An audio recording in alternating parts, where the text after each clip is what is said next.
3-month off season leading up to this race. The Great American Race, the 63rd running of the Daytona 500. We saw big wrecks, a wild finish, and just overall great racing. I loved almost every second of it. There were a few parts that I didn't like about this race, but we'll get to that a little bit later in the video. But what's up, guys? It's Sportsmaster here. We have a review of the Daytona 500. If you guys like these kind of videos, hit the like button and subscribe. Tell me in the comment section if you guys want me to make more NASCAR videos or football videos or basketball videos, just anything you guys want to see. Leave a like and comment down below what you want to see. So let's go ahead and get right into this video. Drivers, start your engines, let's go! That! The beginning of this race wasn't really that intense or anything. The first few laps we just saw double file racing, and we did see Derek Cope bring out the first caution of the day, the 1990 Daytona 500 winner, racing at the age of 62. But here we see the first major incident of the day. On lap 14, we see Christopher Bell pushing Eric Almirola, and Eric Almirola goes up the track and hits Alex Bowman, which just causes this chain reaction. Contenders like Truex and Byron and Ryan Blaney DNF'd because of this. Truex and Byron and Kurt Busch, they were able to come back, but they never really had a shot at winning. Here's another replay. As I just explained, Christopher Bell, the number 20 in his new ride, pushing really hard on Eric Almirola. He kind of just lost control of his car and didn't have anything to really do. He couldn't really do anything differently, honestly. Same thing with Alex Bowman, who was also involved. He came down to block Austin Dillon, as you can see here, and Eric Almirola just shows up on his left windshield just like that. He probably didn't even see what happened until the replay. Imagine being Alex Bowman in that situation. That must be really scary.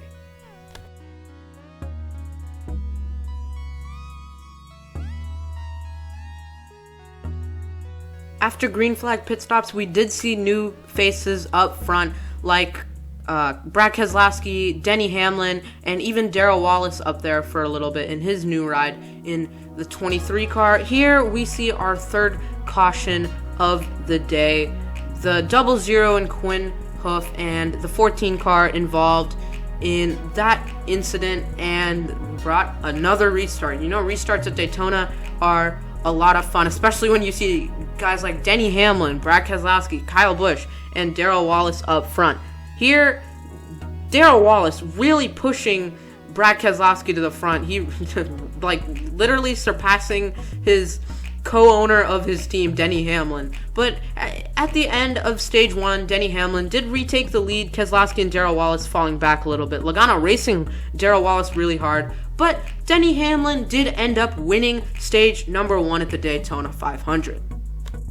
At some parts in this race, especially in the middle of stage 2, we saw guys like Christopher Bell, Austin Cindric near the front of the pack, and we saw guys that we saw earlier like Darrell Wallace and Kevin Harvick go a little bit farther back. Here, green flag pit stops again with 23 to go in stage 2. This was the final pit stop for almost everyone in stage 2.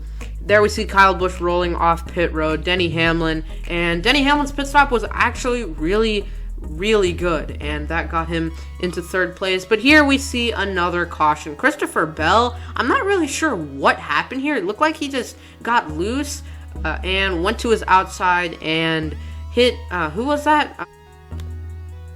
Let's see the replay. Yeah, it looks like he bumps into Darrell Wallace there. Luckily, not too much damage to Darrell Wallace's car, but Ryan Preece, Christopher Bell, guys like that, having damage on their car, and really not giving them a real shot at winning this either, even though we did see Ryan Preece near the end of this race up front. With 13 to go in stage 2, Denny Hamlin and Joey Logano, along with Kevin Harvick and Kyle Busch, fighting for the lead. Kevin Harvick makes it 3 wide to actually take this lead. I'm not really sure how he was able to take the lead there, but Darrell Wallace and Denny Hamlin and the whole bottom lane really just completely surpasses the top lane there with Kevin Harvick. And we saw a lot of moves near the end of stage 2. Michael McDowell Brad Keselowski, Joey Logano, Kyle Busch, and Kyle Larson formed the bottom lane. By the way, Kyle Larson's first start it's been a long time, his real second chance, and he had a pretty solid day. But Darrell Wallace versus Denny Hamlin, who's gonna win stage 2? And yeah, it looks like Denny Hamlin. I don't really know who had a faster car than Denny Hamlin in this race. Maybe Kevin Harvick was up there, Joey Logano was up there, and Denny Hamlin clearly had the best car, winning stage 2. So you guys might be wondering why I'm showing you these pit stops. Well, these pit stops were actually really, really important. The Fords all came down at once, and they were the first guys on pit road. Eventually, after that, we saw the Chevys on pit road. And after that, we saw the Toyotas on pit road with just 3 cars on pit road at once. And at Daytona, it's hard to get a draft partner when only you have a few guys coming down pit road for your manufacturer, and that basically means you're going to be losing time. And this, unfortunately, happened to the Toyotas. And here you can see the Fords coming out of pit road. There they are on the track with a couple Chevys mixed in, like you see Chase Elliott over there. And once the Toyotas were done with their pit stops, you see Kyle Busch falling back, Denny Hamlin falling back. They lost all that time because they did not have really anyone to work with up at the front of the pack. You want to have a fast pit stop, but you can't have a faster pit stop than everyone else, or else, it's not going to work out well for you because you won't have a draft partner there with you. So this allowed the Fords to obtain the top 4 positions on the track: Logano, Harvick, Keselowski, and Michael McDowell. So from here, starting when about Hamlin started falling back and Kyle Busch started falling back, everyone was racing in a single file line. And it was honestly a pain to watch single file racing at Daytona. It's just, you want so much excitement, but it's not really happening. So we have to fast forward here with 1 to go. Logano is leading with his teammate behind him. Michael McDowell pushes Keselowski into Logano because this wreck was really scary. That's a lot of fire. Kyle Larson gets involved at the end of it. And who was leading at the time of caution? Was it Chase Elliott? Was it Austin Dillon? Or was it Michael McDowell? Well, NASCAR ended up reviewing this, and Michael McDowell won the Daytona 500. Luckily, everyone was okay after this wreck, especially Brad Keselowski and Kyle Busch. They had huge impacts with the wall and the fire. It really got me scared for a second when I was watching it live, but luckily, nothing bad happened to either of them. Just no major injuries, so that's definitely a good thing here. Another replay. McDowell pushing Keselowski as hard as I've seen anyone push at Daytona. Basically just shoves Keselowski into Logano, and Michael McDowell, Elliott's actually leading, but after that, the time of caution is, I'm pretty sure now, is basically when the caution was thrown, and Michael McDowell was out front when the caution was thrown. So Michael McDowell ending up the winner of the Daytona 500. Here's one final replay.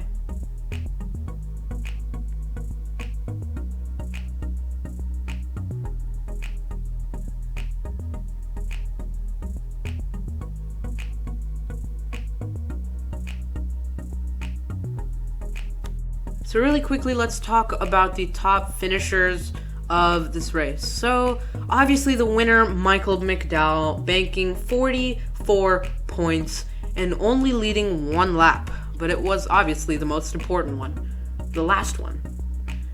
We see Chase Elliott finishing second, Austin Dillon third, Kevin Harvick fourth, Denny Hamlin trying to win 3 straight Daytona 500s, leading the most laps, almost half of the laps in this race, and coming up just short of winning 3 straight Daytona 500s. However, he still did bank the most amount of points out of anyone in this race. He even banked more than the winner, which is honestly crazy. Ross Chastain coming in a nice 7th place. Jamie McMurray, even with that damage, coming in 8th. This was just a one-off ride for McMurray, and that was a great finish. Even Corey LaJoie ending with a nice finish. We saw Kyle Larson grab a few stage points and finishing 10th place.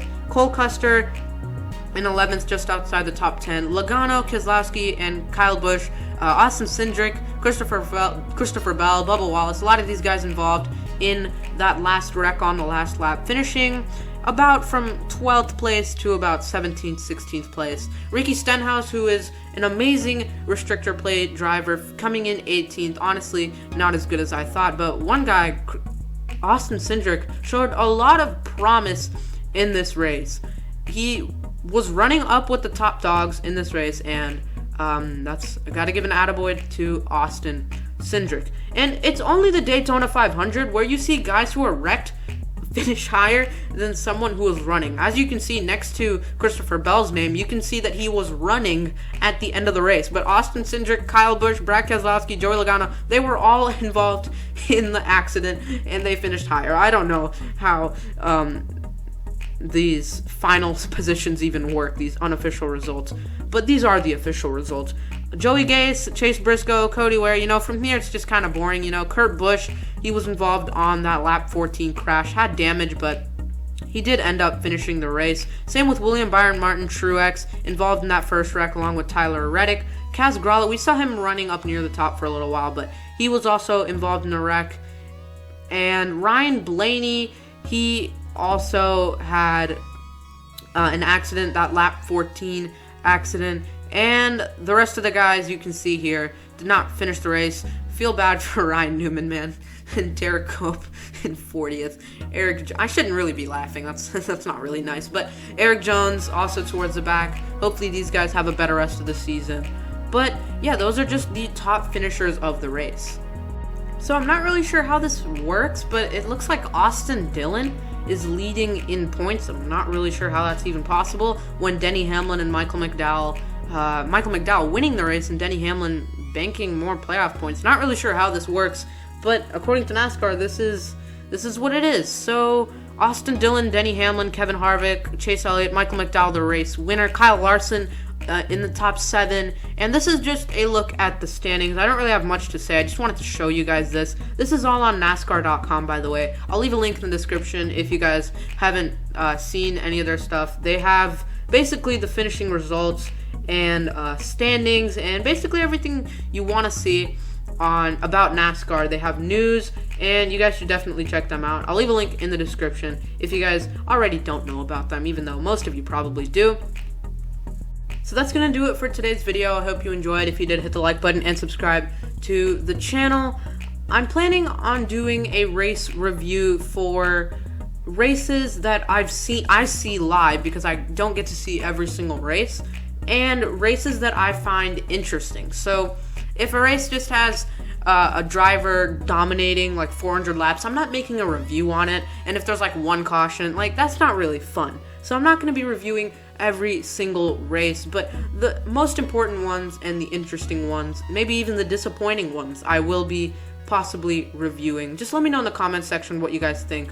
It depends on if you guys like this or not. I will be making more videos. If you guys don't like this and you want me to get back to football or basketball, let me know in the comments, and I will basically do what you guys want me to do. And before we wrap up this video, I want to rate this race on a scale of 1 to 10. For now, well, this Daytona 500 compared to other restrictor plate races, like last year, we had a lot of good restrictor plate races. A couple of, maybe 1 or 2 were messy and kind of ugly, but most of them were really good. And comparing this to its expectations that I had, if this were just a normal race, it would be like a 9 out of 10, 8 out of 10. But since this has such high expectations, and the third stage, which is supposed to be the most hectic thing was the last lap in pit road, because that's where Denny Hamlin got shuffled back and the track position really changed. Just a bunch of single file racing. I don't really like seeing that out of Daytona. I didn't really include that in the review because I didn't want you guys to just watch straight up single file racing. So I'm going to be rating this a 6.5 out of 10. So yeah, it's just a above average Daytona 500. It's definitely not a bad race. I've seen worse 500s than this, but it's definitely not a good race by any means, just above average. So again, thank you for watching. I hope you enjoyed. Until next time, peace out.